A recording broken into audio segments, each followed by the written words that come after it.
கவலைகள் இனி நமக்கேது, கருணாலய சாயி துணை உள்ளபோது. ஓம் சாயிராம். ஓம் சாயிராம். என் அன்பு குழந்தையே, என்னை தேடி வந்த உன்னை எப்பொழுதும் நான் தொலைத்து விடமாட்டேன். கலங்கிய விழிகளோடு எப்பொழுதுமே நீ இருக்கவே வேண்டாம். இன்றே இக்கட்டான சூழ்நிலையிலிருந்து உன்னை நான் காப்பாற்றுகிறேன். சந்தோஷமாக இரு, நிம்மதியாக இரு. இது உனக்கான நாளே. நீ என்னை ஆத்மார்த்தமாக நம்பினால் உன் கண்களை மூடிக்கொண்டு கவலைகளையெல்லாம் மறந்து நம்பிக்கையோடு இதை ஒரு நிமிடம் கேள். உன் மனது நிச்சயமாக லேசாகும். இது உனக்காகவே என் கண்மணியே. தவிர்க்காமல் கேட்பாயா? உன்னை விட்டு நான் எப்பொழுதும் விலகவே மாட்டேன். உன்னை காப்பதற்காகவே என் கைகளை எப்பொழுதும் நான் விரித்தே வைத்திருக்கிறேன். உன்னை நோக்கி எந்த விதமான கெடுதலையும் துன்பங்களையும் உன்னிடம் நெருங்கவே விடமாட்டேன். என்னை நம்பி வந்து விட்டாயல்லவா, பின் எதற்காக கலங்கிக் கொண்டே இருக்கிறாய்? வாழ்க்கையில் போராடும் குணத்தை பெற்று தீர்க்கமாக வாழ நினைக்கும் சில பேரிடம், அது மட்டுமல்லாமல் மன உறுதி இருப்பவர்களிடம்தான் அதற்கான சோதனை மேற்கொள்ளப்படுகிறது. உன்னுடைய மனம் என்பது உன் சாயி தேவா வசிக்கும் கோட்டைதான். அந்த மிகப்பெரிய கோட்டையில் என்னுடைய அனுமதி இல்லாமல் ஒரு தூசி கூட நுழையவே முடியாது. என்னை காண வந்த, என்னை முழுமையாக நம்பிய என் குழந்தைக்கு பல விஷயங்களை நான் புரிய வைத்து கொண்டே இருக்கிறேன். இந்த உலகில் மிகவும் சக்தி வாய்ந்த ஒன்று தன்மானம் மட்டுமே. அதை யாருக்காகவும் எப்பொழுதும் எல்லா நேரமும் விட்டு விடாதே. விதைகள் கீழ் நோக்கி எரியப்பட்டால்தான் விருட்சம் மேல் நோக்கி பிரம்மாண்டமாக வளரும். எனவே என் குழந்தையே, நீ விழும்போது விதைகளாக இரு, மீண்டு எழும்பொழுது விருட்சமாய் மாறிவிடு. முடிந்து போக 1000 காரணம் இருக்கும், ஆனால் எழுந்து வர ஒரே ஒரு வழி இருக்கிறது. அதுதான் தன்னம்பிக்கை குழந்தையே. முடியும் என்றால் நிச்சயமாக ஒரு நாள் முடியும். நாம் தான் உலகம் என்று நிச்சயமாக நம்பி வரும் உறவு, அந்த உறவை மிக இறுக்கமாக பிடித்து அணைத்துக் கொள்ளுங்கள். தவறவிட்டு விட்டால் பின் வருந்தி அழுவதால் எந்த ஒரு பிரயோஜனமும் இல்லை. என் அன்பு குழந்தையே, விதி என்ற ஒன்று இருக்கிறது என்று நீ நம்புகிறாயா? இப்படி கேள்விகளோடும் ஏக்கத்தோடும் கேட்கும் என் பிள்ளைக்கு உன் விதியை ஒரே நொடியில் மாற்றியமைப்பேன் உன் சாயிநாதர். எப்பொழுதுமே நல்ல எண்ணங்களையும் நல்ல சொற்களையுமே எண்ணத் தொடங்கு, சொல்லத் தொடங்கு. அப்பொழுது உன் வாழ்வு உன் எண்ணம் போல், உன் சொற்களைப் போல் நல்ல விதமாகவே மிக பிரகாசமாகவே மாறிவிடும். நல்லதை மட்டுமே நினை, நல்லது மட்டுமே நடக்கும். உன் வாழ்வில் நடப்பது அனைத்தும் நிரந்தர நன்மையாகவே இருக்கும். அதை உன் சாய் தேவாகிய நான் நிச்சயமாக பார்த்து கொள்வேன். உன் வாழ்வை வெற்றியடைய செய்வேன். என்னை முழுவதுமாக நம்பிவிட்டாயல்லவா, உன்னுடைய அனைத்து ஆசைகளையும் நிச்சயமாக நான் பூர்த்தி செய்வேன். நீ நினைத்தது போல அழகான நிறைவான வாழ்க்கை உனக்கு கிடைக்கும். அதை நான் உனக்காக கிடைக்க செய்வேன். துயரங்களின் தாக்கத்தை தாங்கவே முடியவில்லை சாயிநாதரே என்று புலம்பாதே. உன் துயர் துடைக்கத்தான் உன் சாய் அப்பா வந்திருக்கிறேன். ஆத்மார்த்தமாக என்னை முழுவதுமாக நம்பியிருக்கும் உன்னை நான் கைவிட்டு விடுவேன் என்று ஒரு துளி கூட நினைக்காதே. நான் இருக்கிறேன் அனைத்திற்கும் சாட்சியாக. என்மேல் முழுமையாக நம்பிக்கை வைத்திருக்கும் என் பிரியமான பிள்ளையின் வாழ்க்கையில் அனைத்து அற்புதத்தையும் உன் சாயிபாபா நடத்தி காட்டுவேன். நீ தோற்பதற்காக பிறக்கவில்லை. கட்டாயமாக உன் அப்பாவின் பரிபூரண ஆசிர்வாதத்தால் நீ உன் வாழ்க்கையில் ஜெயிப்பாய், ஜெயித்து காட்டுவாய்.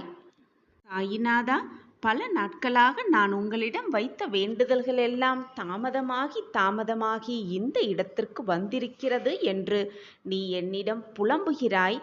சில சமயம் கோபமாக கூட பேசுகிறாய் குழந்தையே. ஆனால் சிறிது நேரம் கழித்து வந்து நீயே என்னை மன்னித்து விடுங்கள் சாயிநாதரே, நாங்கள் உங்கள் மனதை புண்படுத்தியதற்காக என்னை மன்னித்து விடுங்கள் என்று நீயே என்னிடம் வந்து மன்னிப்பும் கேட்கிறாய். அன்பு இருக்கும் இடத்தில்தான் கோபமும் இருக்கும் குழந்தையே. நீ என்மேல் கோபப்பட்டால் நான் தவறாக எடுத்துக்கொள்ள மாட்டேன். ஏதோ உன் மன வேதனையினால்தான் நீ என்னிடம் வந்து இப்படி கொட்டுகிறாய் என்பது எனக்கு புரியும். உன் மன வேதனையை அனைத்தையும் என்னிடம் வந்து கொட்டிவிடு. நிச்சயமாக உன் வேதனைக்கு, உன் மன வலிக்கு மருந்தாக உன் அப்பா எப்பொழுதும் இருப்பேன் என் பிள்ளையே. குழந்தையே, வாழ்க்கையில் நிம்மதியையும் சந்தோஷத்தையும் நீ தேடுவது எனக்கு வியப்பாக இருக்குது குழந்தையே. நீ எங்கு போய் தேடினாலும் அது உனக்கு கிடைக்கவே போவதில்லை. ஏனென்றால் அது உன்னில்தான் இருக்கிறது. நீ மனதை நிம்மதியாக வைத்து கொண்டாலே போதும், சந்தோஷமும் நிம்மதியும் ஆனந்தமும் தானாகவே வந்து குடிக்கொண்டுவிடும் உன் மனதிலும் உன் வாழ்க்கையிலும். கண்மணியே, சந்தோஷம் என்பது உலக பொருட்களில் இல்லை, அது உள்ளத்தில்தான் இருக்கிறது. நிம்மதி என்பது நீ கை நீட்டி ஒருவருக்கு உதவி செய்தாலே போதும், நிம்மதி தானாகவே வந்துவிடும். ஆத்மார்த்தமாக உள்ளன்போடு மற்றவர்கள் நன்றாக இருக்க வேண்டும் என்று நீ நினைத்தாலே போதும், நிம்மதி தானாகவே தென்றலாய் உன் இதயத்தை வந்து தழுவும். எனவே என் குழந்தையே, என்றைக்கும் சந்தோஷத்தையும் நிம்மதியையும் வெளியில் போய் தேடாதே. ஏனென்றால் அது எங்குமே வெளியில் இல்லை. உன்னை மாற்றும் எல்லா மாறுதலாகவே அது இருந்து கொண்டிருக்கிறது. உன்னை பக்குவப்படுத்துவதற்காகவே உனக்குள் பல நிகழ்வுகளை நிகழ்த்தி உன் வாழ்க்கையில் நீ முன்னேற்றம் அடைய சில வழிவகைகளை நான் செய்து கொண்டிருக்கிறேன். ஆனால் என் சாயிநாதர் எனக்கு கஷ்டத்தை கொடுத்து விட்டார். என்னை காப்பாற்ற யாருமே இல்லை. நான் நிர்கதியாக இருக்கிறேன். தோள் கொடுக்க கூட எனக்கு யாருமே இல்லை என்று உனக்கு வரும் வேதனைகளையும் சோதனைகள் அனைத்து பிரச்சனைகளையும் நான் தான் உனக்கு கொடுத்து விட்டதாக நினைத்து கொண்டிருக்கிறாய் குழந்தையே. பிரச்சனைகளை நான் உனக்கு கொடுக்கவில்லை. நீ கண்ணீர் சிந்த வேண்டும் என்ற எண்ணத்தில் நான் அதை உனக்கு கொடுக்கவில்லை. உன் மனம் வேதனை அடைய வேண்டும், நீ கஷ்டத்தில் தத்தளிக்க வேண்டும் என்ற நினைப்பில் நான் அதை உனக்கு கொடுக்கவில்லை. உன் மனதை பக்குவப்படுத்தவும், வாழ்க்கை என்றால் என்ன என்பதை புரிய வைப்பதற்கும், உன்னை சுற்றி இருப்பவர்களின் திறமையை, அவர்களின் மனோதைரியத்தை, அவர்கள் உன்னை எப்படி பார்க்கிறார்கள் என்பதை நீ புரிந்து கொள்வதற்காகவும் தான் இந்த செயல்களை நான் செய்து கொண்டிருக்கிறேன். உன்னை வேதனைப்படுத்துவதற்காக அல்ல. நீ இப்படி தவறாக நினைத்து கொண்டால் நான் என்ன செய்ய முடியும் குழந்தையே? எது நடந்தாலும் நன்மைக்காகவே நடக்கிறது என்பதை தீர்க்கமாக நம்பு. எதை செய்தாலும் 100 முறை யோசித்து செயல்படு. ஆனால் செய்ய ஆரம்பித்தவுடன் இது நடக்குமா நடக்காதா என்ற சிந்தனை ஒரு முறை கூட உன் மனதில் எழவே கூடாது. அதை நடத்தி முடித்து காட்டுவதுதான் நம் வேலை என்ற எண்ணம் மட்டுமே உன் மனதில் இருக்க வேண்டும். உனக்கு துணையாக எப்பொழுதும் உன் அப்பா இருப்பேன். வழித்துணையாக வருவேன். முன்னும் பின்னும் பக்கவாட்டிலும் அனைத்து திசைகளிலும் உன் அப்பா உன்னில் இருக்கும் பொழுது எதற்காக இந்த பயம் உனக்கு? என் அன்பான பிரியமே, தீர்வே இல்லாத பிரச்சனையை இறைவன் உருவாக்குவதே இல்லை. பிரச்சனை ஆரம்பித்தவுடன் அதற்கான தீர்வும் விரைவிலேயே வந்து சேரும் என்ற நம்பிக்கையோடு இரு. உன் பிரச்சனைக்கான தீர்வும் விரைவில் உன்னிடத்தில் வந்து சேரும். அந்த பிரச்சனையிலிருந்து எப்படி வெளிவருவது, அதிலிருந்து எப்படி தப்பிப்பது என்ற சிந்தனை மட்டும் உன் மனதில் இருந்தால் போதும், சுலபமாக நீ உன் வாழ்வில் ஜெயித்தே விடலாம். உனக்கு துணையாக அப்பா எப்பொழுதும் இருக்கும் பொழுது பிரச்சனைகளை கண்டு எதற்காக மனம் கலங்கி நிற்கிறாய்? இது உன் சாயின் கணக்கு. என் கணக்கு எப்பொழுதும் தப்பாகாது குழந்தையே. இவ்வளவு காலமாக நீ பட்ட கஷ்டங்களுக்கெல்லாம் ஒரு முடிவு பிறக்கப் போகிறது. நல்ல வாழ்வு உனக்கு அமையப் போகிறது. தைரியமாக இரு. உன் கண்ணில் எப்பொழுது கண்ணீர் வந்தாலும் அதை துடைத்து உன் கஷ்டம் போக்க உன் சாயப்பா வருவேன், நிச்சயமாக வருவேன் என்ற நம்பிக்கையோடு இரு. நம்பிக்கையோடு இருக்கும் என் பக்தனை எப்பொழுதும் நான் ஏமாற்றியதே இல்லை. கண்டிப்பாக வருவேன். வந்து உன் கண்ணீரை துடைப்பேன். உனக்கு வேண்டியதை அனைத்தையும் அள்ளி அள்ளி கொடுப்பேன் என்ற நம்பிக்கை மட்டும் உன் மனதில் இருந்தால் போதும். நான் வருவதற்கான அறிகுறி உன் கண்களுக்கு நிச்சயமாக புலப்படும். இது சாய் அப்பாவின் கணக்கு. என் கணக்கு எப்பொழுதும் தப்பாகாது. உனக்கான நேரம் வந்துவிட்டது என் கண்மணியே. என்ன நடக்குமோ ஏது நடக்குமோ என்ற பயம் இனி உன் வாழ்வில் வேண்டவே வேண்டாம். நான் உனக்கு துணையாக எப்பொழுதும் இருக்கிறேன், இருப்பேன், இனியும் இருப்பேன். எல்லாம் சுபமாக நிகழப்போகிறது. உன் வாழ்வில் எப்பொழுதும் வெற்றி மட்டுமே உன்னை சூழ்ந்து கொள்ளும். அதற்கு துணையாக உன் அப்பா எப்பொழுதும் இருப்பேன் என்ற நம்பிக்கையோடு இரு. நம்பிக்கை, பக்தி, பொறுமையோடு சரணடைந்தால் உனக்கு வேண்டியது அனைத்தையும் நான் அள்ளி அள்ளி கொடுக்க ஆசைப்பட்டு கொண்டுதான் இருக்கிறேன். என் ஆசையை விரைவில் நான் நிறைவேற்றியும் கொள்ளுவேன். என் பிள்ளையின் கண்களில் ஆனந்த கண்ணீரை பார்க்கவே உன் சாயப்பாவும் விருப்பம் இருக்கிறேன். என் விருப்பத்தை கூடிய விரைவில் நிறைவேற்றிவிடு. என் பாதத்தில் வந்து உன்னுடைய அனைத்து கஷ்டங்களையும் கொட்டிவிடு. பிறகு என்ன, எல்லாமே சுபமாக முடிந்துவிடும். உன் கண்களில் ஆனந்த கண்ணீரை நிச்சயமாக பார்க்கலாம். குழந்தையே, நம்பிக்கையோடு உனக்கான ஒரு இனிப்பான செய்தியோடு நிச்சயமாக உன் சாயப்பா வருவேன், நிச்சயமாக வருவேன் என்ற நம்பிக்கையோடு இரு. இனி உன் வாழ்வு மிக பிரகாசமாகவே இருக்கும். நீ கேட்டதெல்லாம் கிடைக்கும், நினைத்ததெல்லாம் நடக்கும், ஆசைப்பட்டதெல்லாம் உன் வாழ்வில் இனி நிறைவேறும். நீண்டகால உன் வேண்டுதல்கள் இந்த நாளிலிருந்து நிறைவேற ஆரம்பிக்கிறது என்று நம்பிக்கை வார்த்தைகளை உன் மனதிற்குள் சொல்லிக்கொண்டே இரு. நிகழ்ந்ததை நினைத்து நினைத்து பதறாதே, எல்லாம் சரியாகிவிடும். இதை நம்பிக்கையோடு முழுவதுமாக கேள், உனக்கே அதற்கான பதிலும் புரியும். இது உனக்கும் எனக்கு மட்டுமே புரியும் ரகசியம். நான் உனக்கு கொடுக்க நினைப்பதை யாருமே தடுக்கவும் முடியாது. நான் உனக்கு கொடுக்க வேண்டாம் என்று நினைப்பதை யாராலும் உன்னிடம் சேர்க்கவும் முடியாது. உனக்கு தேவையில்லாததை நான் உனக்கு கொடுக்கவே மாட்டேன். நம்பிக்கை, பக்தி, பொறுமை, சகிப்புத்தன்மை, நம்பிக்கையோடு வரும் தைரியம் அனைத்தையும் உன் வாழ்க்கையில் நீ கடைபிடித்தால் நீ செல்லும் பாதை மிக சரியான பாதையாகவே இருக்கும். நீ எதிர்பார்த்ததை விட உன் வாழ்வில் நல்ல மாற்றங்கள் நிகழும். என்னுடைய அருளும் ஆசிர்வாதமும் உனக்கு எப்பொழுதுமே உண்டு. நீ ஜெயமாக நலமோடு வளமோடு தான் வாழ்வாய். உன்னோடு எப்பொழுதுமே நான் உனக்கு துணையாக இருப்பேன். உன்னை அவமானப்படுத்துபவர்களை, உன்னை வேண்டாம் என்று உதறி ஒதுக்குபவர்களை நினைத்து மனம் வருந்தாமல் இடு. ஏனென்றால் உனக்கு தேவையானதை உனக்கு தகுந்த நேரத்தில் நான் உன்னிடம் கொண்டு வந்து சேர்ப்பேன். அதுவரை பொறுமையாக இரு. நம்பிக்கையை மட்டும் இழந்து விடாமல் இரு. நீ பொறுமையாக இருந்து பார். உன்னை வேண்டாம் என்று உதறி சென்றவர்கள், உன்னை வெறுத்தவர்கள், அவர்களே கண் பார்க்க நீ மிக பிரம்மாண்டமாக வளர்ந்து அவர்கள் முன்பு வந்து நிற்பாய். என் அன்பு பிள்ளையே, என்னுடைய கருணையான பார்வை எப்பொழுதும் உன் மீது இருக்கிறது. பயமில்லாமல் நீ உன்னுடைய வழியை எடுத்து வைத்து கொண்டே இரு. நிச்சயமாக இன்றல்ல என்றாவது ஒரு நாள் வெற்றிக்கான இலக்கை தொடுவாய், தொட்டே விடுவாய். நான் உனக்கு துணையாக எப்பொழுதும் வந்து கொண்டே இருக்கிறேன். 8 திசைகளிலும் இருந்து என் பார்வை உன்னை பார்த்து கொண்டுதான் இருக்கிறது.